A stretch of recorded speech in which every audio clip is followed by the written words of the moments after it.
Hello and welcome to Canvas, the Niger-Delta Roundtable, where I discuss the future of this region blessed with hydrocarbon resources. Every week, we give some time to reflecting on topics relevant to the development of the Niger-Delta and her people. This episode, no different. We're here to focus once again on how to take our region to a more promising future.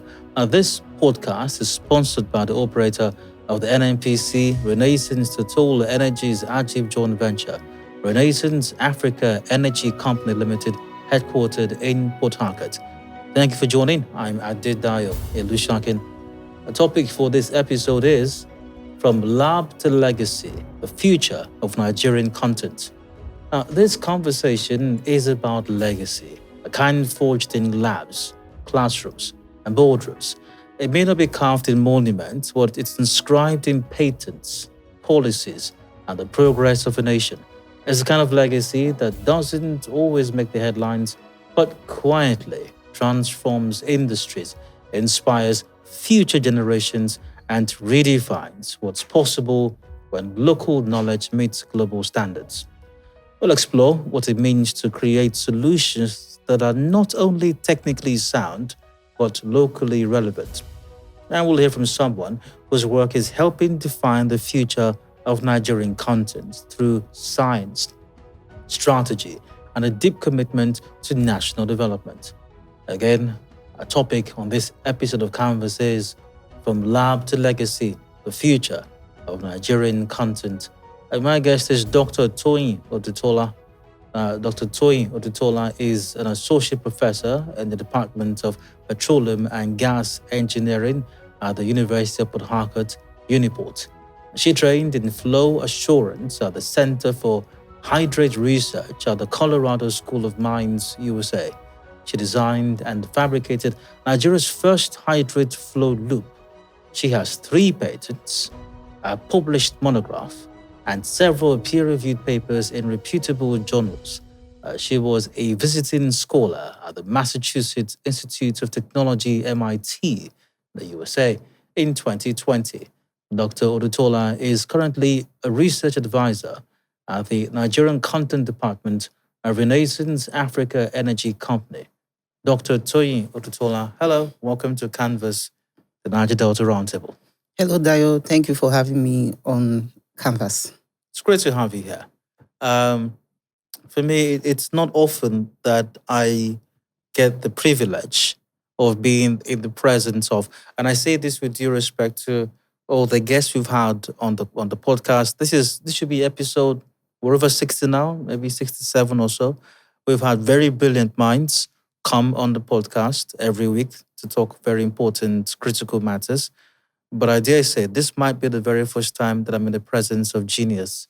So thank you for being here. Thank you, Dayo. I'm excited to be here to share my perspectives on the topic from lab to legacy. When you talked to me about it, I had to start reflecting on how I've been able to build what I've built over the years, how I started as a young researcher, the things things that were not clear at that point in time, how I had to, keep trying, until I was able to make some good progress, which is being celebrated now. So it's a good opportunity to share my journey, and I'm very excited to be on Canvas. Thank you again for having me. Hopefully, we'll be able to share some of that journey with you in the course of this conversation. But you talked about, you used the word young earlier on. So let's talk about that for just a bit. Because I'm quite certain, I have a curious mind. I'm quite certain there are others who are as curious as I am, who are watching and or listening right now, who are wondering, what does it take to make a genius? What's the background? What's the growing up experience like for someone of your caliber? Did you play around like normal children did? Did you watch TV? Did you like cereal in the morning? What was your life like growing up? Oh, thank you so much, Dayo, for that question. My life growing up was like every normal child. I grew up here in Port Harcourt, Nigeria. I've been here since I was 1. And I think the environment also inspired my choice of career and the kind of things that I eventually am doing now. I also have a father who who worked as a computer engineer, and he had these calendars that he comes home with that had pictures of engineers in them, and people wearing hard hats and coverall. And he had a couple of coveralls at home. I remember trying out his coveralls several times and even taking pictures with them as a young teenager. And again, in school, my science teachers were excellent. They would break down science to the point that everyone loved science. I mean, it was easy to comprehend science. I think my favorite teacher is Uncle Dakolo, who is now a king, His Royal Highness King Bubaraye Dakolo of Ekbitaima Kingdom in Bayelsa State. So he made chemistry so easy, so easy to comprehend. And the best part is he wasn't just teaching us, he was also friends with us. Even right now, although he's a king in his state, he still keeps in touch with people he taught in secondary school. Oh. So having that kind of background of people who are really interested in your growth, it was easy for me to, explore things, because people were not, I have a curious mind. And when I think of, I want to try this experiment out, they were not like, no. And in my school, we had a lot of practical sessions where we could try out different chemicals, try out things, and what made science even more exciting is you can try things out and see it happening, so, and I had those opportunities to practice then as a child in school. And, that also drove the ambition to continue, trying out things and practicing things. So yes, it's just about being curious and being given the opportunity to practice, to put your curiosity into practice. I think that's it basically. Now, I don't know if you had this when you were in school, and by school I mean primary or secondary, but it was something that was referred to as, was it occupation day or something like that? I don't remember right now myself. Something like occupation day or professional day, when basically children were asked to wear the attires of professionals in certain fields that they aspire to. Some children will come dressed as a doctor, some will come dressed as a pilot, different things. Did you ever have that, and did you go dressed as any of those things? So what you're talking about is happening in modern day schooling. I don't see myself as an old person, but years back, of course. Yes, years back, those were not being done in our schools. And the time I wore the coverall, I'm referring to secondary school, but in primary school, I do not remember having any of such career days where we had to come dressed in a particular career attire. So an interest in science was formed early for you. And that's an interesting thing, really, because more often than not, you hear young people talk about how they're not really interested in science per se because the teacher was difficult. And I mean, you can't be a science student without a good background in math as well. That's very important. Maths, I didn't get maths while I was in school. The maths teacher was bad, or the physics teacher was bad. So you were fortunate to have, good teachers who, worked on and built on your interest in science. However, even though you had an interest in science, plus you had good teachers, you could have gone in several directions because science is also a broad field. Why engineering? What made you go in the engineering direction? Okay, so for me, when I was trying to decide on what to eventually choose as a career, I was looking for a career that I'm going to make a lot of impact. I'm not saying that other science fields doctors are not make impactful. impact. Yes, but brain surgeons make I agree. But the thing with the engineers or the engineering career is that we look at societal problems and we try to design solutions to them. So I was looking for that space where I would look at the society, pick out one or two things and then decide, okay, I can create a solution to this. When you look at literature and some of the works that engineers have done, like the washing machine and all of that, dishwashers, all those are engineering solutions. Some of them are from female engineers. Maybe they got tired of, I think the dishwasher is from female engineer. So I was looking at a profession that I can be impactful, look at some problems or some challenges in the society and create a design to address that challenge. And to me, that was engineering. Again, my subject combination was just perfect for engineering. Perhaps if I was looking towards, if I had I talked about the chemistry teacher who made chemistry very exciting Who's for the me. king now? Yes. Yeah. So if I had maybe, I don't know, I'm not trying to say my biology teacher wasn't that good, but I mean, to me, the chemistry was someone that I just loved his teaching style. Perhaps if I had that kind of experience with other subjects, I would have chosen other aspects of science.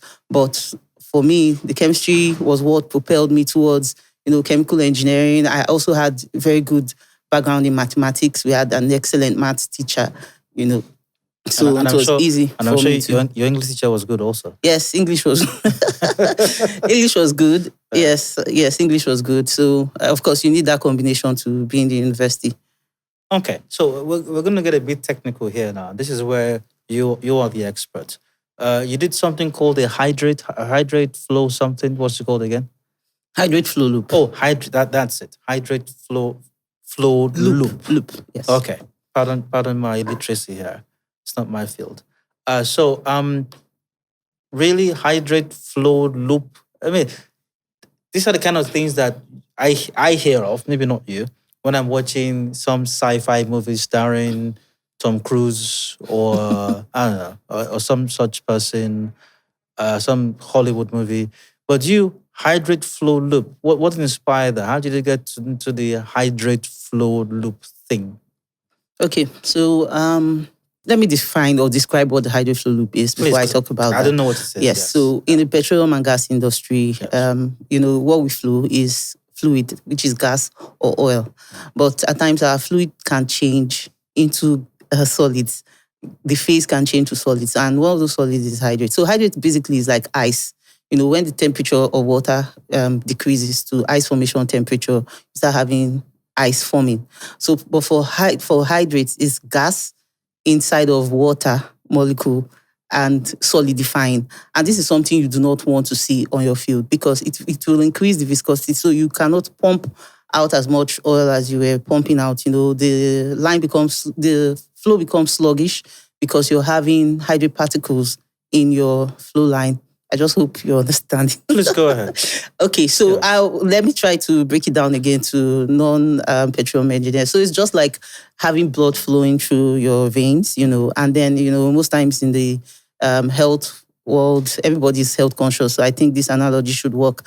Everybody tells us to try to eat clean so that our arteries are clean. We are not having clogs inside the artery. So it's something like that you're trying to prevent from happening in your petroleum production lines. You want to ensure that you're not having those solids forming inside of the pipeline and inhibiting flow.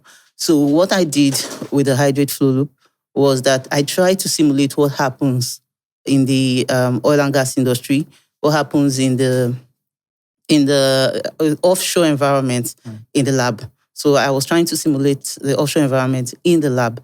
And then how did this start? I had started my doctorate degree at the University of Port Harcourt, then with the Institute of Petroleum Studies, now Institute of Petroleum and Energy Studies. And because of the collaboration they had with the industry, the school had requested for topics from different companies. So those companies provided us those topics. So we, the PhD students, chose topics that we felt we could work on.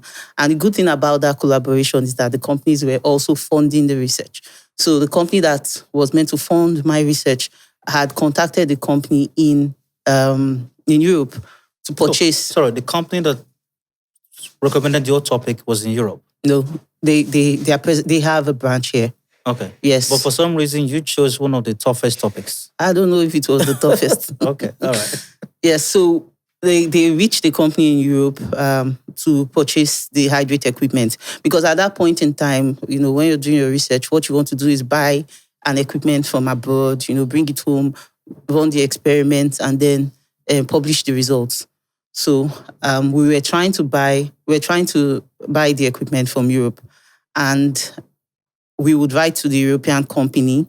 I'm not talking about the funder. The funder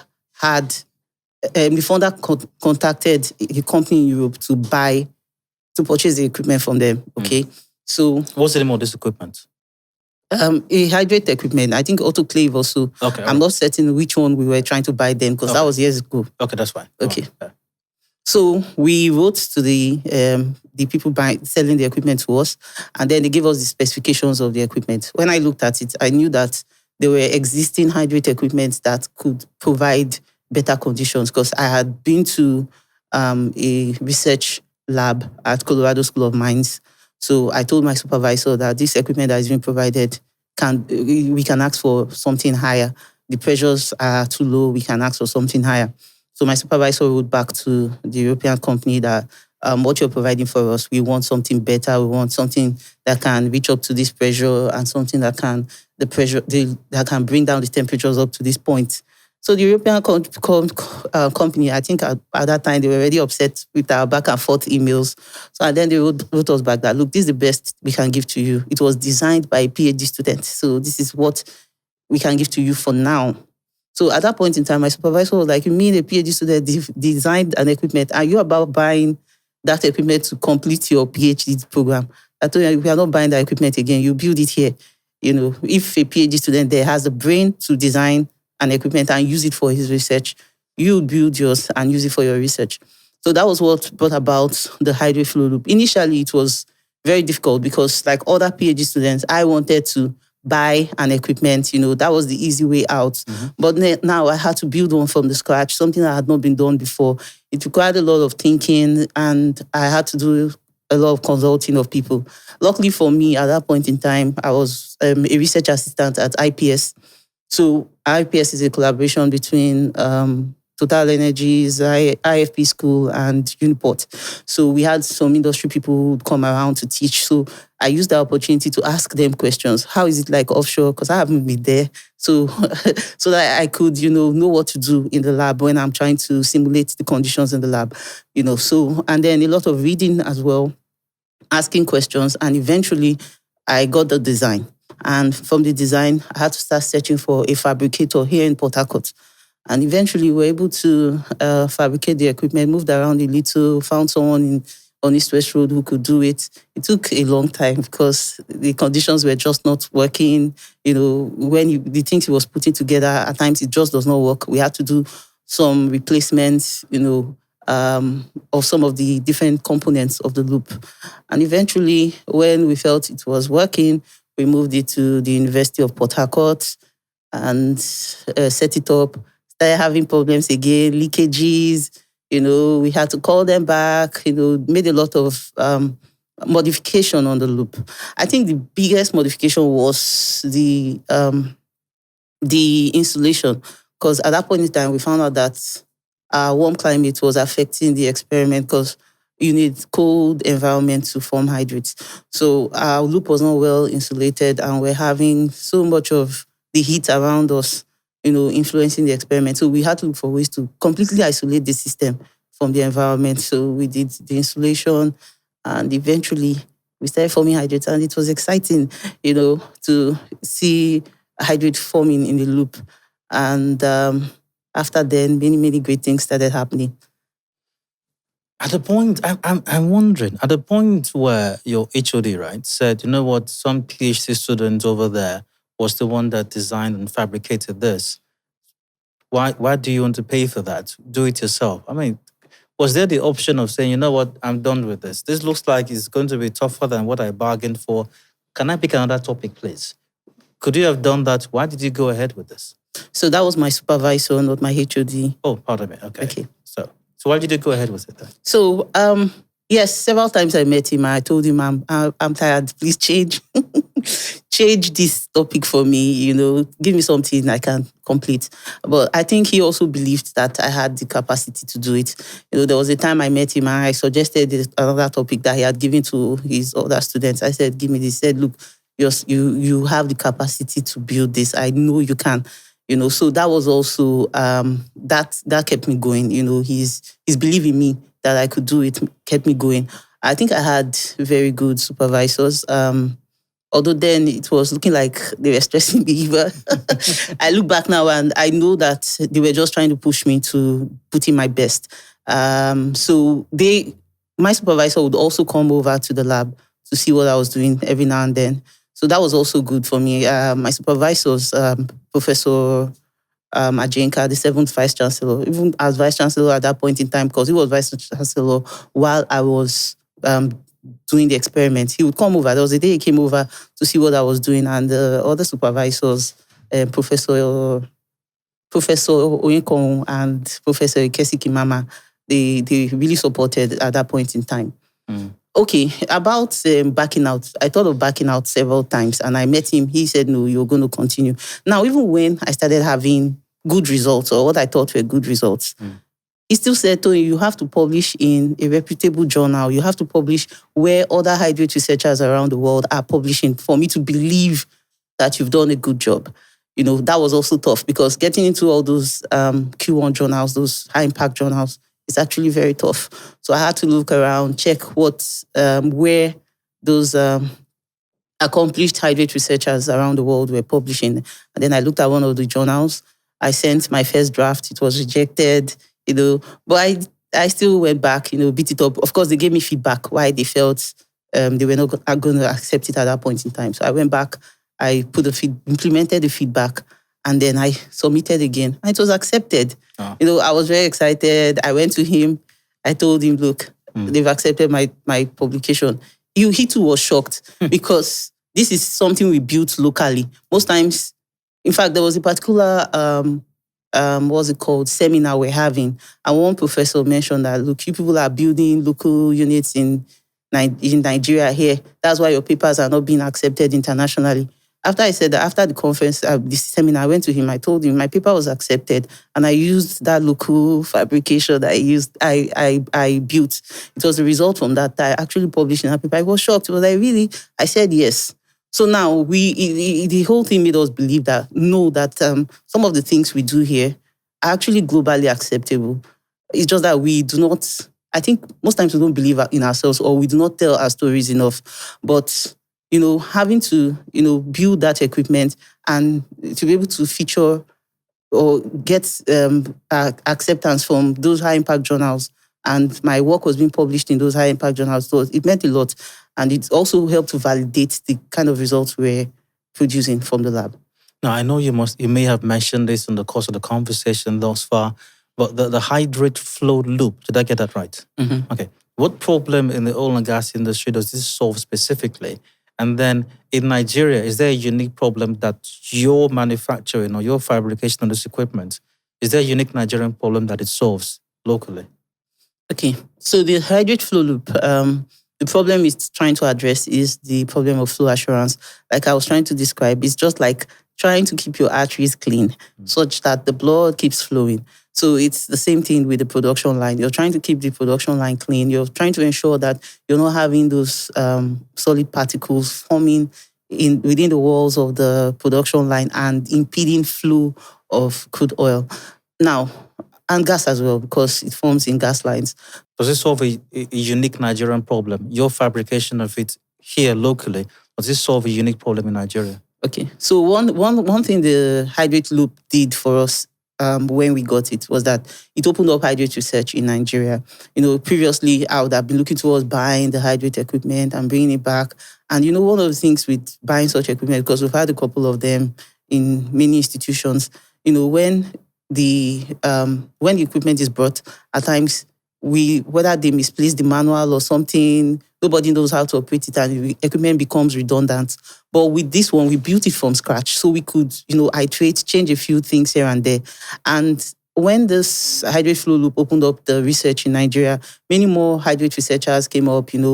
They started looking towards looking at local alternatives to hydrate inhibitors that we're purchasing. So people started looking at agricultural wastes, using agricultural waste for to prevent hydrate formation. And a lot of research has been done on it. People have gotten patents from it as well. And in fact, at times when I look through some of the conversations I've had or chats I've had on LinkedIn, I just laugh because there was a time someone from Pakistan reached me that he would like to visit my lab. I've had people come over from Europe. People have asked that, Nigerians that were schooling abroad, that when they come over, they would like to, come around and see. So one thing I feel this innovation has done for us in Nigeria, apart from providing the hydrate loop and helping Hydrate researchers to, come up with innovative chemicals that can prevent hydrate formation. It has also made us know that we can produce something locally here that will be globally relevant. We can produce something here that we can use that, and our results will be comparable all over the world. After the fabrication of the hydrate loop and getting patents from it, many more researchers in the University of Port Harcourt have started fabricating a couple of things. So in the past, things they would have bought from abroad, they now know that we can build it here locally. So I've not just done the hydrate flow loop, I've also done a tabletop cold finger apparatus for wax deposition. And another thing it does, the loop and the cold finger apparatus, is that we now have some equipment for class demonstration. In the past, when I'm speaking about hydrates, I'm just talking about hydrates. Students just have to sit down and think and imagine what hydrates are.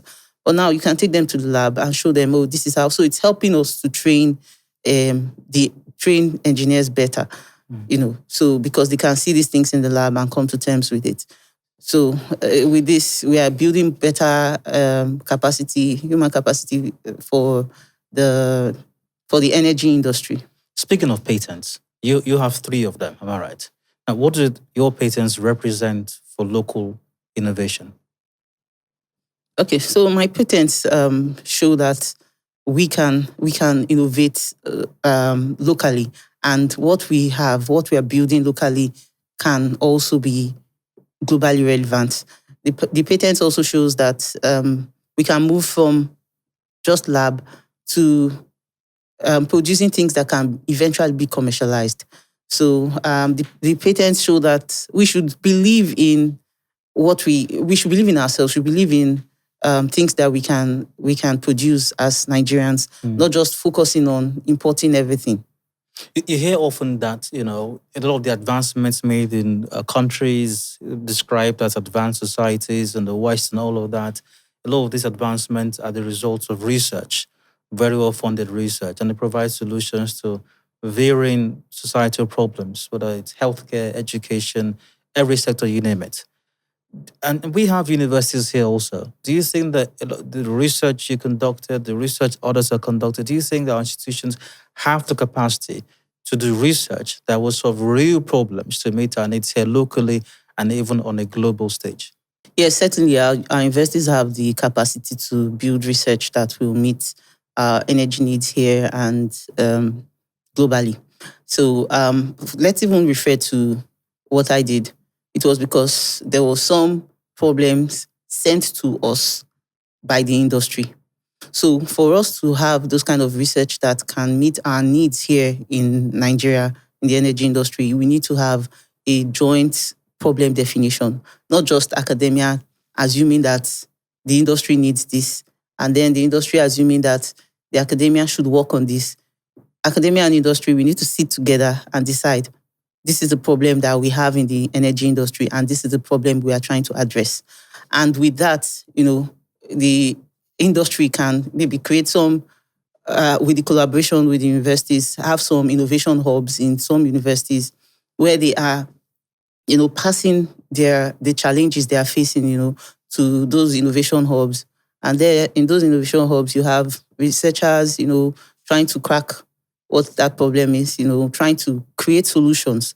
And the best part of that is when they have that solution, it's easily applicable. We can be in the academia creating solutions, and then when we are done with the solution, nobody is ready to apply it. But when that challenge is coming from the industry, it's easy for them to say, okay, you've gotten a solution, let's try it out. So the solutions can move from lab scale to pilot scale, and then they're trying it out on the field.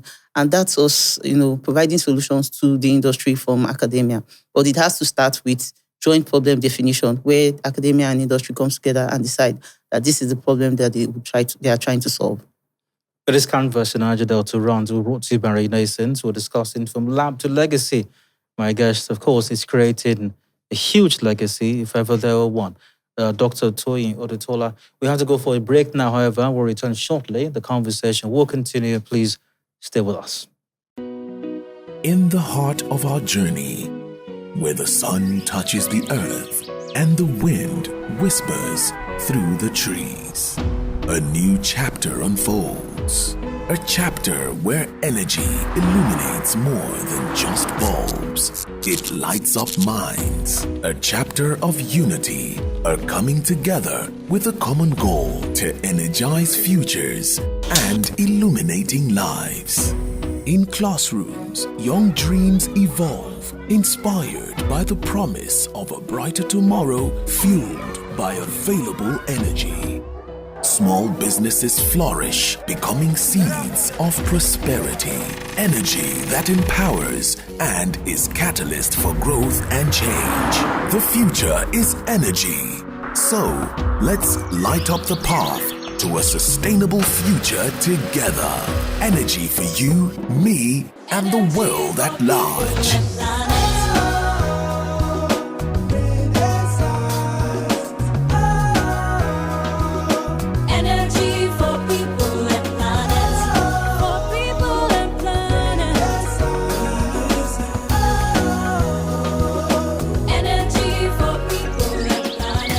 Energy for people and planet.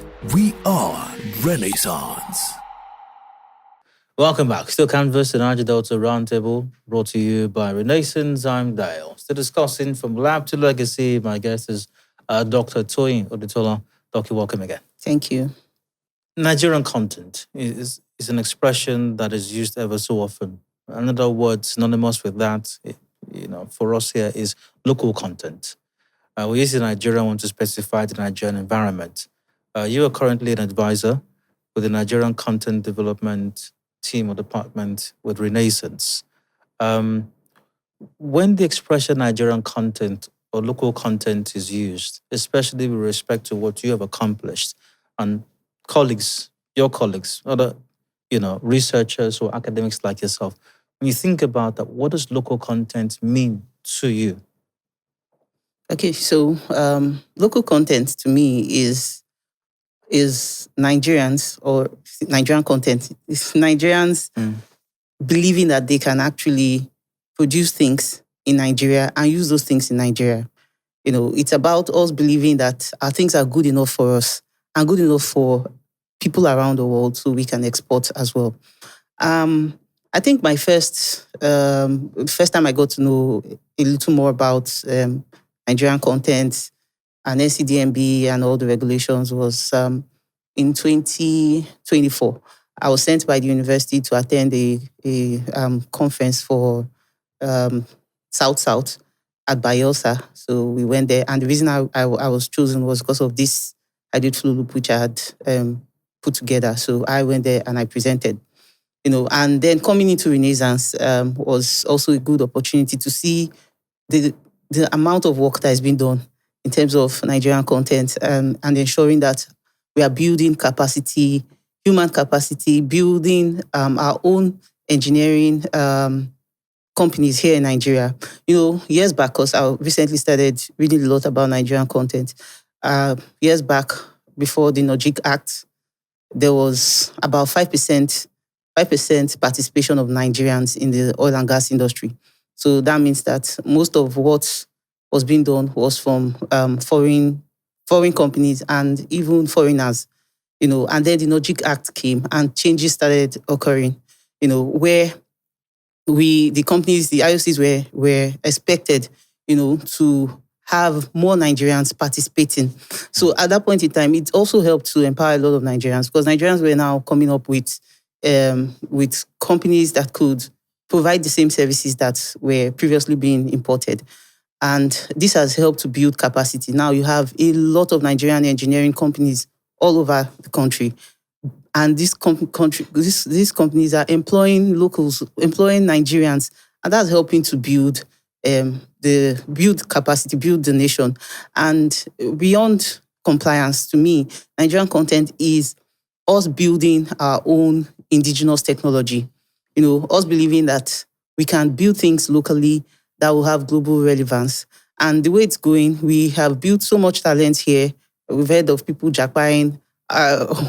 When the divestment started, some people had to leave some companies, and they went abroad. It was easy for them to fit into those companies abroad, and they were trained here. If not for some of those regulations from NCDMB, where there's this expatriate quota where if there's an expert on the job, the expert has to train a Nigerian to take over in 4 years. If not for all those kind of regulations that were ensuring that Nigerians are, getting more involved in the oil and gas industry, we won't have Nigerians living here and taking up a job abroad, so easily. A technical job like a petroleum engineering job. So to me, Nigerian content is us building our own capacity, human capacity, building our own energy industry by ourselves. And it's really exciting, the kind of job that everybody in Nigerian content department in Renaissance is doing. The job is very exciting, and kudos to NCDMB too, and all who put the Logic Act together. It's a very, very good thing. And how the regulation also, tries to make the companies to provide trainings. There are many trainings that have been provided, like in Renaissance, they have this pattern internship that they are doing. That's building human capacity, and there are many more things they are doing, the renovation that they are doing at Government Technical College, providing an ICT facility, this is because the Logic Act, is making companies know that they have to develop their own capacity locally. Allow me play devil's advocate just for a moment. A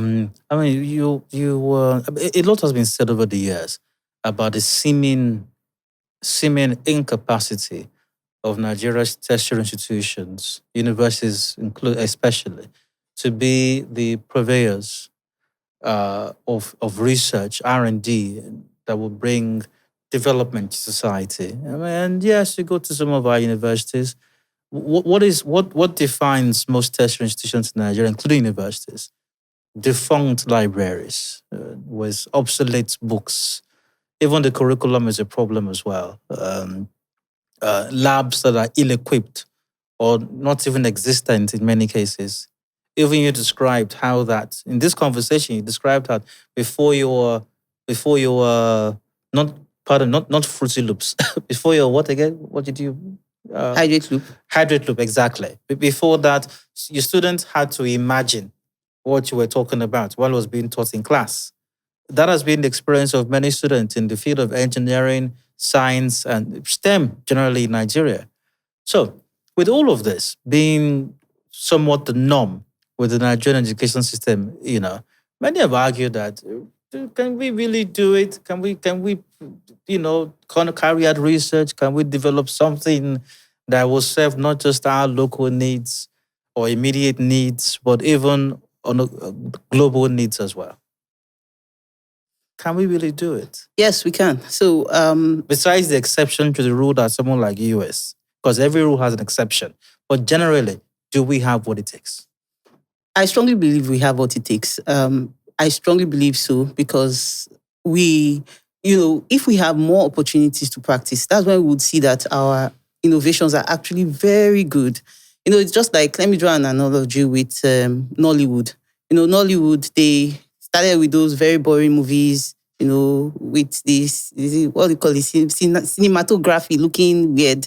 But now they are producing top-notch movies that are, topping the charts on Netflix. This is because they've had opportunities to practice, to change a couple of things, and to get better at it.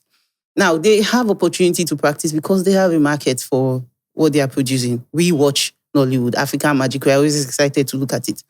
If we do not believe in what we are building as engineers, if we do not try to use it, I'm not saying it will be perfect from the first time, but when we take it, when we accept to use it, then we can find out the faults, and in subsequent designs, we can make it better. And with such opportunities to continue practicing, our designs can be better. About universities have the capacity to provide the kind of innovation that we need to move the country forward. But like I said earlier on, we need that collaboration between the industry, the academia, and even the government. Because at times we can sit in our classrooms or in our labs and assume that this is a problem that the industry is having. And we may be wrong because we are not seeing it from their own view. And that's why I'm very grateful to Renaissance Africa Energy for the sabbatical opportunity that they've given me. It's an opportunity to see the industry, to know what the industry is like, to see peculiar challenges of the industry so that when I'm thinking of problems in the industry, I'm not thinking about it as an academia and someone from the academia only. I've also seen those problems from the perspective of people in the industry. And when there's that, when the problem is or the challenge is well understood, it's better for at that point in time the academia can actually provide a solution that the industry will easily accept. And this has to do with we have to collaborate. The archaic what's it called? Archaic labs and everything Books you talked about. and, Yes. So when I also talked about the research I did, which the flow loop, which is widely celebrated now, it's because there was some form of industry academia collaboration. The collaboration also provided funding for the research. So if those kind of collaborations do not exist, it's difficult for us to produce this kind of outputs. But when we, are jointly collaborating, we can produce, very good output that will move our society forward.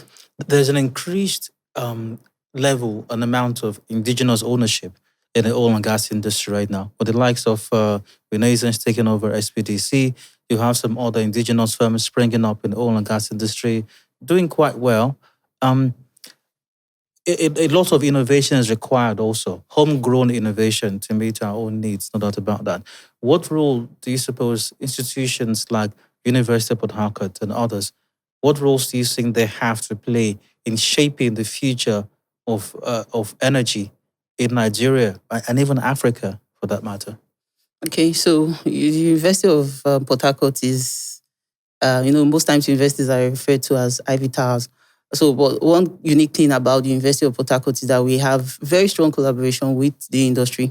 So, and because of this collaboration, there are a couple of funded programs by the industry. One of it is the Renaissance Professorial Chair by Renaissance Africa Energy. And we are very grateful for that. What that chair does is it funds some research in the petroleum and gas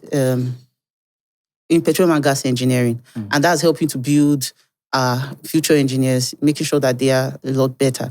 And then there are several other centers that are created by collaboration between the industry and the university. And those centers are specialized centers that address specific needs in the energy industry, like the IPES I initially talked about, which is funded by Total NNPC joint venture.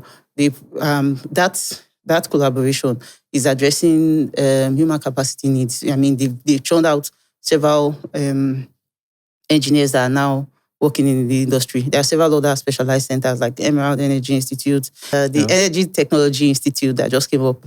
So there are several others that the university is springing up with, and those centers are focused on specialized research on specialized energy problems. And when they bring out those solutions, because they are also funded by the industry it's easier for the industry to accept those solutions and put them into practice in the industry. What kind of legacy are you building? Okay, so legacy. All right, so I am thinking of the legacy I'm trying to build is a legacy that's beyond these achievements that I've talked about. Legacy I'm trying to build is, to help people to achieve things that they never thought they could achieve. I like it that I've been able to, by God's grace, produce this hydrate flow loop. And, I've also been able to inspire more people to know that they can actually build things here in Nigeria, and those things will have global impact. So I like that as well. So I'm also trying to inspire more people to do that. And I think I got a couple of, this year, I was actually very surprised when I got called by the Association of Professional Women Engineers, and they told me to come for the World Engineering Day. When I got there, I was I was told that I'm now a role model in Port Harcourt. So that means I'm already inspiring some young ladies to know that, look, you can do beyond just sitting in the engineering class. You can build things by yourself. I've also received some recognition for some of the work I've done. Last year, I was awarded the Distinguished Faculty Award in the Society of Petroleum Engineers Africa region because of some of these things that I've built. So beyond these recognitions that are coming, I would want to see more younger engineers coming up with innovation. And then another legacy is even my students. When I see them doing so well when they're out of the university, it makes me very happy that, yes, I feel proud of what they are able to accomplish as well. What is your vision for the future of Nigerian content and local innovation to meet our unique local needs and even serve global needs as well? Okay, my vision is for Nigerians to, to continue innovating, producing things that they can use locally here and even export.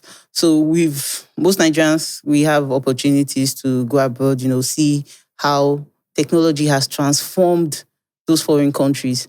We can also, learn from their technology, come back here, build our own and implement it. I think we need to start with believing in ourselves that our products are good enough. Years back, when something is Nigerian made, no. We would rather want to, buy from somewhere else. So we need to start believing that our products are good enough.